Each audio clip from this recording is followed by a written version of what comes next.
Hello everyone, and welcome to Community Update number 22, Power of a Mind Flayer, courtesy of Larian Studios. They said that this is going to be the last community update prior to the full release of Baldur's Gate 3. And with that, let's go ahead and dive in, because this is pretty long.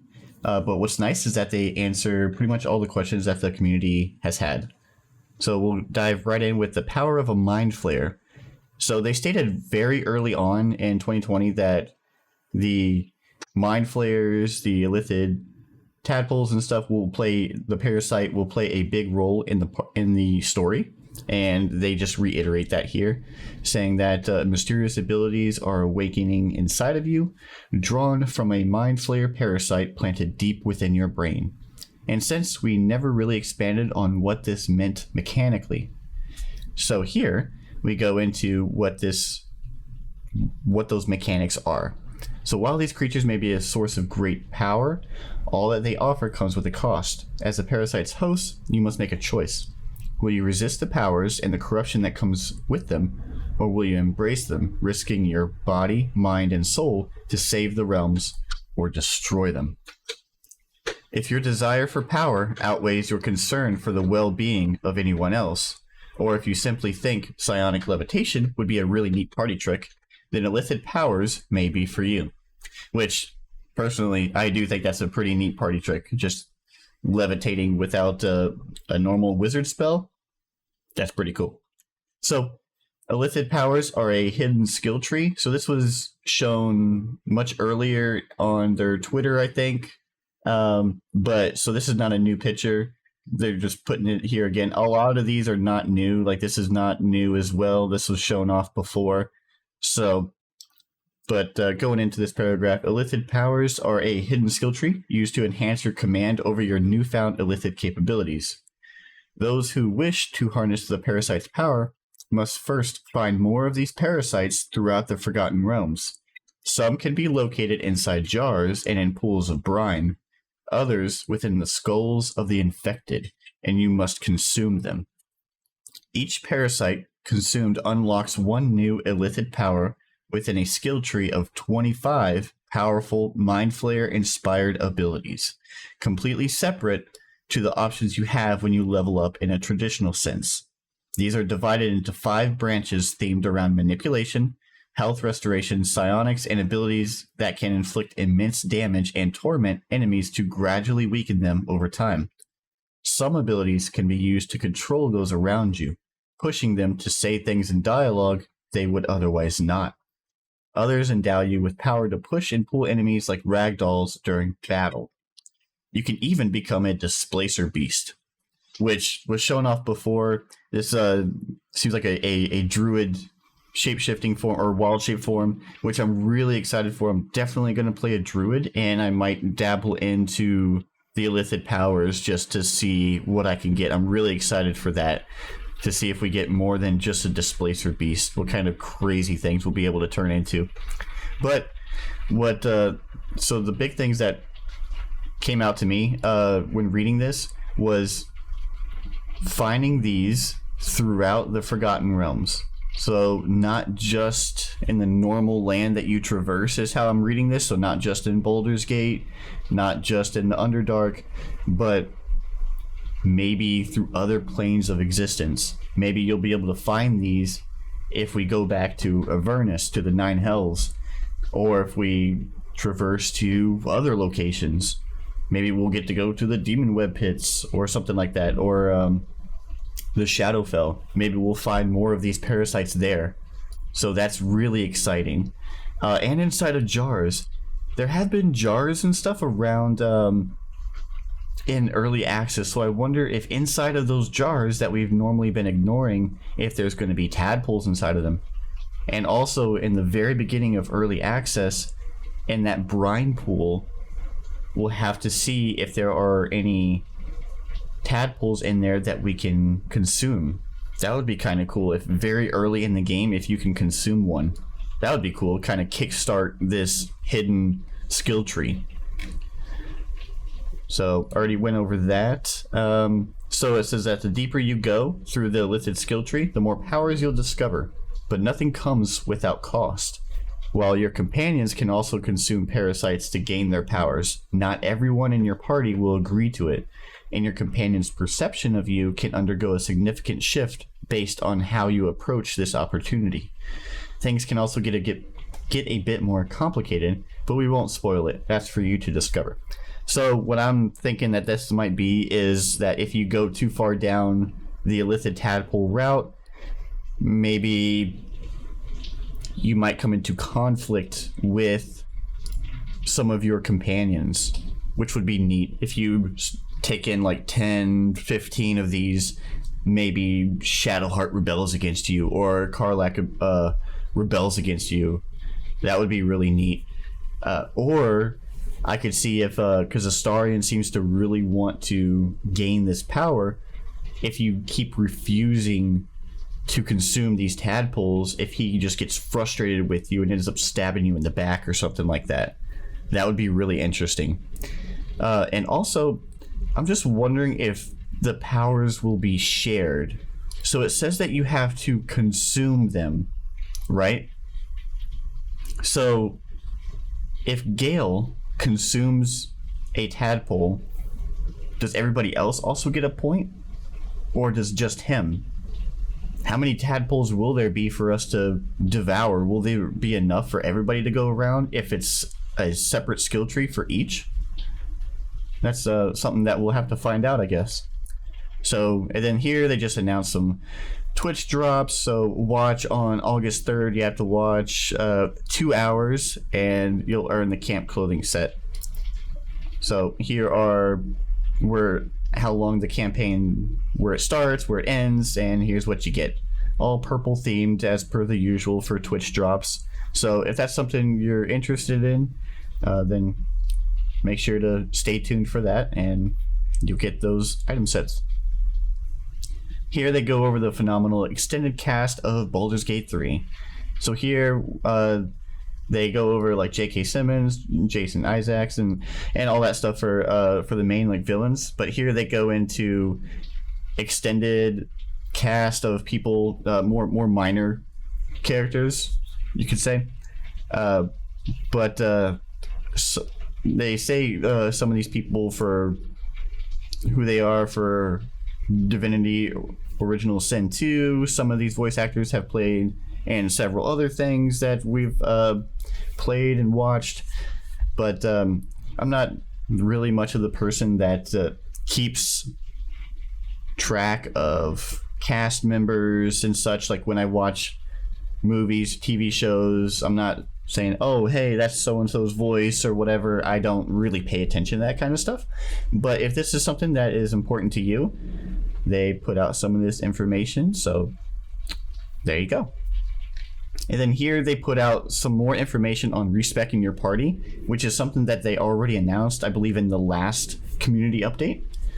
So in the last community update, they said that we can respec our entire party, including origins, but they said that there were 2 origins that would be like semi-locked down or something like that. So here it seems like they may have gone back on that a little bit or just kind of changed what they meant. So they said that we can respec everybody like normal, but we pretty much already knew who they were talking about with the 2 origins. So I'm just going to go ahead and read this. Keep in mind that certain origin stories are closely intertwined with their characters' respective classes. If you're opting for a non-cleric Shadowheart or a Wyll without his Warlock pact, this will undoubtedly influence your roleplay options in dialogues and the overall narrative for these characters, but their stories will instead be yours to create. So how I read that is that you can respect them, right? You can respect Shadowheart into a barbarian if you want, and it sounds like her story will change because of that. But I'm not sure if that's exactly what they're saying. So, or if that just means their stories will be yours to create, if that means you can play them in just a different way. From how I read it, it sounds like if you change their class, not just their subclass, if you change their class entirely, so Shadowheart into a barbarian, Wyll into a ranger, or something like that, it will change their stories completely. So, but I guess we'll have to see on launch if that is the case. If anybody plans on changing these two, their classes, please let me know in the comments and what you would want to change them to. I think like Lazelle as a bard, it looks really funny. I just can't imagine her playing music for fun and stuff. It's kind of funny. All right, so here they posted this earlier as well, but so they just put it here in the community update again for more visibility. So, and they're, just to reiterate, because they don't say it here, there will be no preloading for Baldur's Gate 3. So make sure that you are available if you want to play as soon as possible. Make sure that you are available at 11 a.m. Eastern Time, if you're East, right, to start the download. And then make sure, because this happens all the time, when you click the download, sometimes you'll have a pop-up saying where you want to save it or whatever, then it won't be downloading. People go to work and then they come back and then they have that pop-up box there and that download hasn't started. So make sure you actually see those numbers start downloading before you go anywhere. So, yep, and here it says they will release on August 3rd. And the full release of the game weighs in at approximately 122 gigabytes. Please note that your early access save games will not be compatible at launch. However, so much has changed that it's really worth it to start afresh. And I agree as well, because they said in the last community update, or the panel from hell, I think, the panel from hell, that there is 33% more content in Act 1 than what we have in early access right now, which is quite a significant amount of content since there is so much to do already in early access. So I am really excited to start over, and I will be talking to every NPC again as if it's the first time and going over all the dialogue choices, because the dialogues may be different, the reactions may be different. So I would encourage you all, even if you've played 10, 20 times like I have throughout early access, to take your time on launch and try not to speed straight through to Act 2, because I am assumed that there will be a lot different. And then they put out this too, which is really nice, that they have received questions about those who have bought it on PC, but they want a Mac one. So they said that purchases of Baldur's Gate 3 made through Steam and GOG actually come with both PC and Mac access, which is awesome. The only bad thing is that the Mac version is set to arrive after PC launch. So I'm not sure when that... It says after, they didn't say when. Is that after like PS5 timeline or a few days after PC? We don't know. They don't really tell us. Cross-save compatibility. This just says that there will be cross-save, playing through PS5 and PC because of their Larian account. So if you stop playing on PS5, you could resume right where you left off on PC. Will BG3 run on Steam Deck at launch? This is a big one for me because I bought a Steam Deck a few months ago and I have been really loving it. And I played DOS 2 on Steam Deck and it runs flawlessly. It's perfect on controller with controller support. And they said that there will be full controller support, which, I mean, we all expected since it's coming on PS5. It has controller support. So the only thing is that split screen will be disabled on the Steam Deck. So that's kind of unfortunate for those of you who want to plug in the Steam Deck into a, what's that called? I've lost my train of thought, but basically you could put it into a big like TV. Oh, dock it. There we go. If you wanted to dock your Steam Deck and play it like a console, there's no split screen. Probably because it's just not powerful enough. So you can still dock it and play on a big screen. You just won't be able to do split screen with somebody. So they have, it will come with their recommended graphical settings, which you can change, of course, because it's a Steam Deck. You can change it to whatever you want, but they put it as what they think is the most optimal settings. So, and then those of you who have 4K monitors and ultra wide, the good news, your cinematics and UI and all that stuff will look perfect on those, which is not a given even with AAA titles. There are many AAA titles that look like garbage on ultra wide, and even at 4K, because the problem with 4K sometimes is that text looks really bad, or like it can look really small, which is a big problem, which would be a big problem in this game since there is so much text to read. You don't want something so small or for something that you'll be doing a lot. You'll be doing a lot of reading. So here they go into what these purple bars mean and all that stuff. So, and then they say with a good CPU and a 3060, you can play at 1440p at 60 frames or 60 FPS, which is awesome. I have a 3070 Ti, so it sounds like I'll be able to play at 1440. So then they say that native 4K will require double the fill rate, so we recommend using a top-end 4080, 4090, or AMD equivalent. And of course, with DLSS, you can reach 4K with lower requirements. So they're going to have DLSS at launch. So this requirement, this 60 at 1440p at 60 frames a second, this is without DLSS. So if you put DLSS on, you can reach higher frames with an equivalent graphics card. All right, and then they go into romance options, and we'll just like skip like most of this stuff and go down to here. They summarize it into 3 bullet points. It says a played origin can romance an NPC origin. An NPC origin cannot romance an NPC origin. Played origins cannot romance other player origins. So then they go into saying that their relationship system is designed for romancing NPCs only. However, if you and your co-op partner both kiss your monitors at the same time, the static shock you'll experience produces a heart-racing effect similar to the feeling of love. So yeah, that's just all to say that their system is designed for the player character to have a relationship. So if you're controlling Wyll and Larian, you can't have a conversation with both of them and turn it into a romance. That's just not how their system is designed to work. Untangling dialogue. Whose line is it anyway? So this has been very divisive in the community. There have been several Reddit threads on this, several Twitter posts about some of the big ones have been like, it's unacceptable to be unable to change what character is speaking in a conversation. So this is a pure design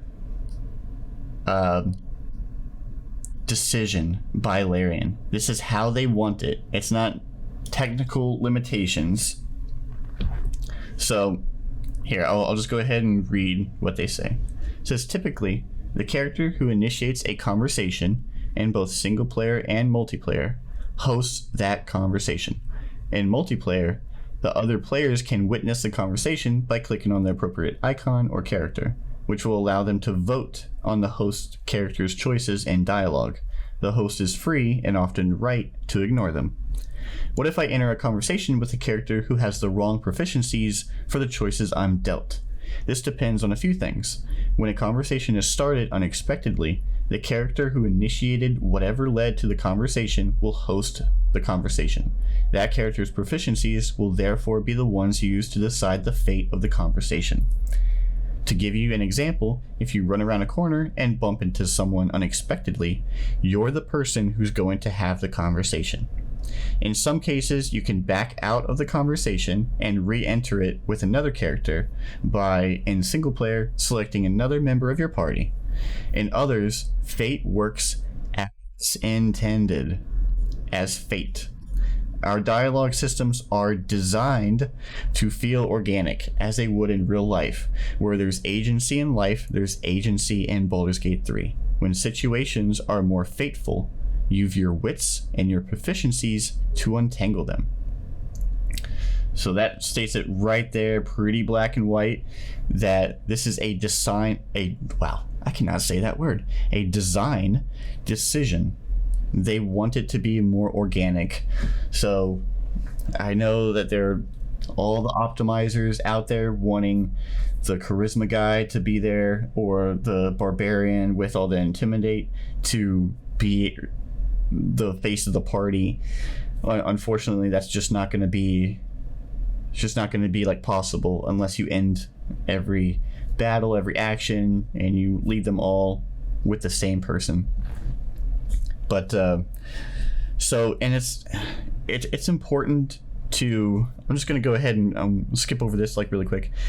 So whether it's based on race, class, or other proficiencies, it's important to remember that there are truly no wrong answers, but plenty of consequences. In the long term, the story will be defined by your choice and the consequences of your actions. You will always have choices to make. Trust the dice, it'll always show you a good time.